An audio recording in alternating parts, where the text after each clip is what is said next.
ఈరోజు మా కాలేజ్లో గ్రాడ్యుయేషన్ డే. ఆఖరికి ఇక పట్టా తీసుకొని వచ్చినాము. ఫస్ట్ డే ఈడునే కాలేజ్కి వచ్చినాము, ఇప్పుడు లాస్ట్ డే మళ్ళీ ఈడు నేను పట్టా తీసుకొని వచ్చినాం. గ్రాడ్యుయేషన్ డే ఎక్స్పెక్టేషన్స్ ఎట్లున్నాయంటే, ఎంట్రీ ఇచ్చుడు తొలి ప్రేమ మూవీలో వరుణ్ తేజ్ లెక్క ఇద్దాం అనుకున్నా. కానీ ఏమైందంటే అపరిచిత్రుడు మూవీలో రాము లెక్క ఇవ్వాల్సి వచ్చింది. ఇగో ఈ కుర్తాలు వేసుకొని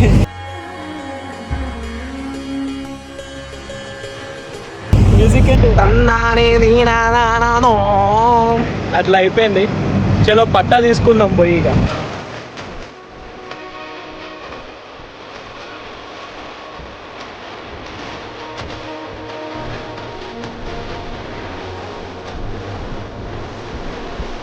అండ్ ఫైనల్లీ ఇగో పట్టా అయితే వండేసినాం. ఏదో సర్టిఫికేట్ ఆఫ్ గ్రాడ్యుయేషన్ అయిపోయింది. ఇంకా బీటెక్ లైఫ్ అయిపోయింది. కెరీర్ అసలైన ఆట స్టార్ట్. ఇక ఎట్లుందిరా? బాగుందనా? నిజంగా బాగుంది. కథం బాయ్ సైనింగ్ ఆఫ్ బీటెక్.